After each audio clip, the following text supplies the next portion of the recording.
दोस्तों बात करते हैं हमज़ा चिमाएव के कोच एंड्रियास माइकल के इंटरव्यू के बारे में, जिसमें वो उन्हें बताया कि कैसे ये फ़ाइट हुई, क्या ट्रेनिंग थी इस फ़ाइट के लिए और क्या ये फ़ाइट उस तरीके से हुई जिस तरीके से वो प्लान कर रहे थे और कितने नंबर देंगे वो हमज़ात को इस परफ़ॉर्मेंस के। नाउ नॉर्मली दोस्तों कोचेज़ हैं वो इतना खुल के नहीं बताते अपने फाइटर्स के बारे में, बट बहुत सारी दोस्तों बताई चीज़ें उनके कोच एंड्रियास ने जो कि हमज़ात के अभी लेफ्ट साइड में आप देख रहे हैं। सबसे पहले उन्होंने बताया कि जो गेम प्लान था इस फाइट का, वो ये था कि हमज़त नहीं ट्राई करेंगे ग्रैप्लिंग और टेक डाउन राउंड 1 में। वो बाद में यूज़ करेंगे आखिर में जाके। बट हमज़त ने उल्टा किया। हमज़त जाते हैं फाइट में राउंड 1 के अंदर और करते हैं टेक डाउन। और जैसा ही ये हुआ, उनके कोच ने कहा अपने बाकी टीममेट से कि ये फाइट बहुत अलग होने वाली है अब। बेसिकली हमज़त चिमाएव एक एक प्रेशर लेके चल रहे थे उस फाइट में कि उन्हें उन्हें प्रूव करना है कि he is on that level. Fight से पहले बताया कि उनके कोच कह रहे थे कि हमज़त ये बात कर रहे थे बैक स्टेज में फाइट से कुछ देर पहले कि मैंने मीडिया में कहा है, मैंने प्रेस कॉन्फ्रेंस में कहा है कि मैं नॉकआउट करूँगा गिलबर्ट बर्न्स को, क्या होगा अगर मैं उनको नॉकआउट नहीं कर पाया तो? हमज़त इस बात का प्रेशर लेके चल रहे थे कि उन्हें नॉकआउट करना है गिलबर्ट बर्न्स को बिकॉज़ उन्होंने ये प्रॉमिस किया है, ये कहा है मीडिया में। और ये जो प्रेशर है वो लेके फाइट में गए और इसीलिए उन्होंने गेम प्लान लिया, जो प्लान किया था उनके कोच ने, उनकी टीम ने और उसको ऐसे पकड़ा और बाहर फेंक दिया and he went for smash he went for smash. Now round 1 के बाद डेफिनेटली जो राउंड 2 था उसमें बहुत डैमेज लिया हमज़त ने और एज़ पर कोच ये डेफिनेटली प्लान नहीं था। डेफिनेटली ये हमज़त ने जो गलतियाँ की वो इसलिए कि because he got emotional, he got like कि आई वांट टू प्रूव कि मैं बेस्ट हूँ, आई वांट टू प्रूव कि मैं टफ हूँ, आई वांट टू प्रूव कि मैं इस लेवल पे हूँ। प्लान था कि अपना जैब यूज़ करें और डिस्टेंस को मेंटेन रखें काफ़ी टाइम तक। जैब यूज़ करें और अपने कुछ हुक्स, कुछ क्रॉस यूज़ करें और वही काफ़ी था हमज़त के लिए इस फाइट को शुरुआत में यूज़ करने के लिए। बट हमज़त ने वो नहीं किया।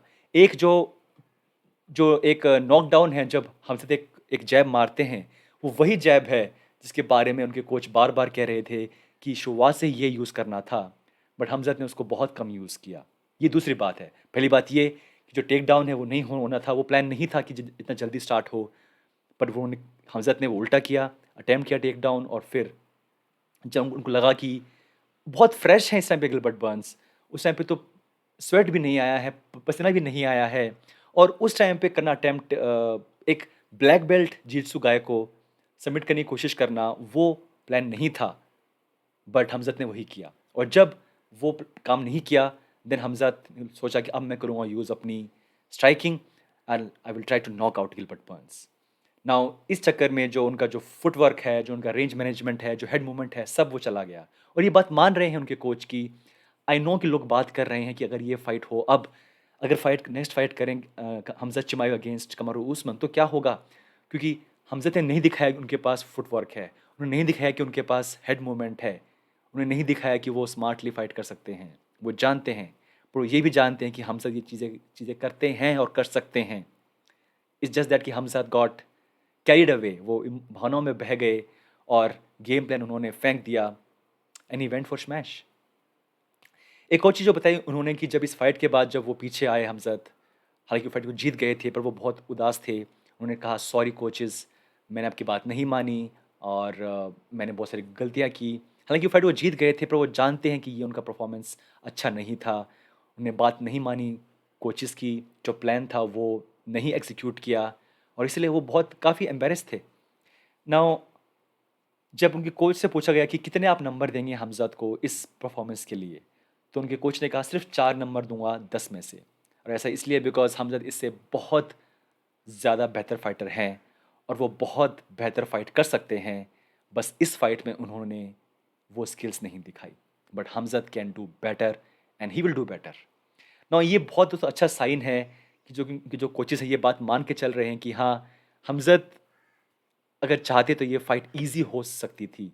बट जो उनके कोच ने बताया कि हमज़त चाहते तो ये फाइट ईज़ी होने के हो सकती थी, बट फिर भी उन्होंने ये फाइट को मुश्किल बना दिया, डैमेज लिया, रिस्क लिया और अल्टीमेटली इसको एक क्लोज़ फाइट बना दिया।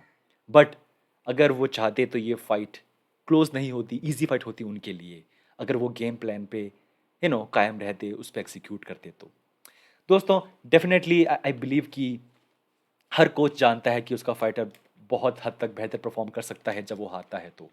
बट यहाँ पे एक जीत के बाद भी जो उनके कोचेस हैं वो बहुत ज़्यादा उसको एनालाइज कर रहे हैं कि क्या मिस्टेक्स हुई। डेफिनेटली जो रिकॉर्ड था इस फाइट से पहले कि हम हमज़द के पास सिर्फ एक स्ट्राइक उनके ऊपर लैंड हुई है, और अब जो उनका जो परफॉर्मेंस था, बहुत सारे फाइटर्स डेफिनेटली बहुत खुश होंगे कि ये परफॉर्मेंस देख के कि हमज़द के पास फुटवर्क नहीं है, हेड मूवमेंट नहीं है, रेंज मैनेजमेंट नहीं है। एंड डेफिनेटली ये एक बात है।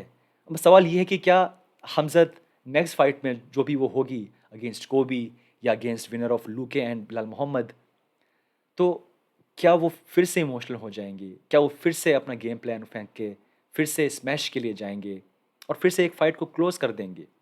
नाउ डेफिनेटली ये जो कोचेस हैं ये बहुत ज़्यादा हद तक जानते हैं हमज़द को, हमज़द के बहुत ही करीब हैं और वो जानते हैं कि हमज़द को क्या इम्प्रूव करना है। बट यहाँ पे बात ये है कि जो कैंप था वो बहुत बेहतरीन था, जो पूरी ट्रेनिंग थी वो बहुत बहुत ही ढंग से चल रही थी, नो इश्यूज़, बट वो एग्जीक्यूट नहीं हो पाई, उस पर बेसिकली काम नहीं हो पाया, वो यूज़ नहीं कर पाए हमज़द एक्चुअल फाइट के अंदर। तो दोस्तों, but this is really really interesting कि अब जो नेक्स्ट फाइट होगी, क्या हमज़द उन चीज़ों से सीखेंगे और क्या हम एक नया स्टाइल देखें उनका फाइट करने का, विद पेशेंस, विद एटलीस्ट थोड़ा बहुत ये दिखाना कि हाँ, he knows he can knock out, but उन्हें कुछ ज़रूरत नहीं है बिल्कुल आगे जाके उसको बार बार स्विंग करने की, क्योंकि कोच कह रहे थे कि वो बार बार स्विंग कर रहे थे फुल फुल पावर के साथ, जो कि प्लान नहीं था कि वो अपने फुल पावर से स्विंग करें, प्लान नहीं था कि सिर्फ जैब यूज़ करो, क्रॉस यूज़ करो, और वो काफ़ी होता गिलबर्ट बर्न्स को नीचे गिरने के लिए और ये फाइट जीतने के लिए, और लास्ट में जाके शायद वो रेसलिंग यूज़ करते, ग्रैपलिंग यूज़ करते। वेरी वेरी दोस्तों इंटरेस्टिंग कि हमज़द का जो प्लान था वो था कि पहले यूज़ करें स्ट्राइकिंग और एंड में यूज़ करें ग्रैपलिंग। दोस्तों, anyway very interesting interview. I feel कि जो नेक्स्ट फाइट वो होगी उनकी, आई थिंक और एक बड़ी फाइट होगी उनके लिए, बिकॉज हाइप दोस्तों ख़त्म नहीं हुई है फ्रैंकली। हाँ, ये बात साफ है कि बहुत सारी चीज़ें पता चली हमें हमज़द के बारे में, बट डेफिनेटली अभी भी हमज़द इज़ द गाय, और जो उनकी नेक्स्ट फाइट होगी वो इससे भी बड़ी फाइट होगी, इससे भी ज़्यादा उसके लिए हाइप होगी, और इससे भी ज़्यादा हम उसका वेट करेंगे। दोस्तों, एनीवे ये था मेरा वीडियो। मिलते हैं नेक्स्ट टाइम, बात करते हैं आने वाली फाइट्स के बारे में नेक्स्ट वीडियो में। Thank you so much, take care.